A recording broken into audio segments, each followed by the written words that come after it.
It's King's Stand at Royal Ascot on Tuesday, and one trainer who knows exactly what it takes to win a King's Stand is RobertCowell. You've got a huge hand on Tuesday.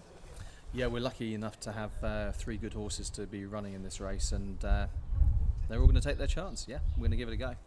Let's start with last year's winner, Prohibit. Prohibit ran very well after the King's Stand last year in the Nunthorpe, finishing 3rd. A bit unlucky, actually. He probably could have even won that race if he had been a little bit closer or drawn better. Then he went to France and had a very hard race at Longchamp, which was the trial for the Abbey.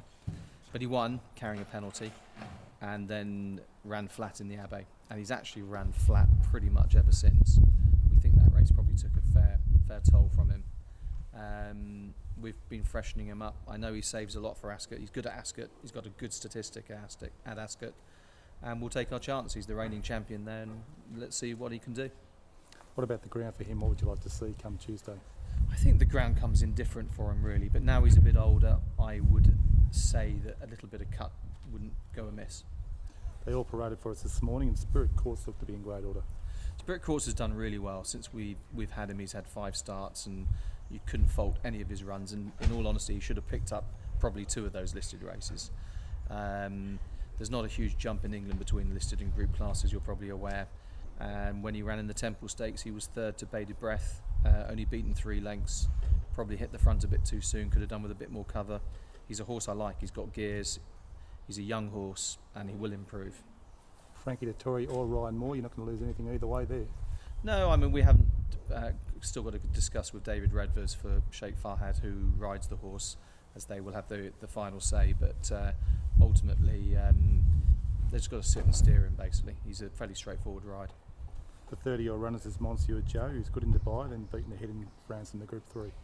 Yeah, Monsieur Joe's a horse I really like. I've got a lot of time for. I mean, he's a tough horse. He's slightly different to the other 2. He's got sort of raw speed and he can maintain it. The other 2 have probably got just a couple more gears. But he loves to race. And the only blot in his copybook for me the other day was in the Temple Stakes when he ran flat. But I had a suspicion going into it he may run flat because he had a very hard race at Longchamp. And again, a bit like Prohibit, that may have taken his toll on him, but he looks in good order, I think, and he'll take his chance. You basically just freshened him up since then? Yeah, I turned him out for 2 weeks, did nothing with him, just turned him out, let him enjoy himself, bucking, kicking around the paddock and feeding him up and making him feel like a champ again, and he seems to be that way. Worked yesterday, and his work was good. Nothing's impressive with him, to be quite honest with you, but his work was good. But I think he looks fantastic. He looks better now. He doesn't look a tired horse. Looking at the other runners in that race, where do you see the biggest dangers coming from for you? It could all change now that the ground is going to be very different to what everyone was expecting. So I think for me, WizKid would be the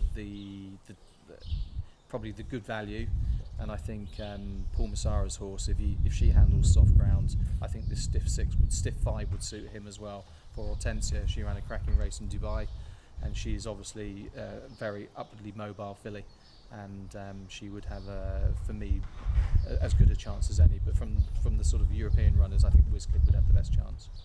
And if you had to split your 3, which way would you be leaning?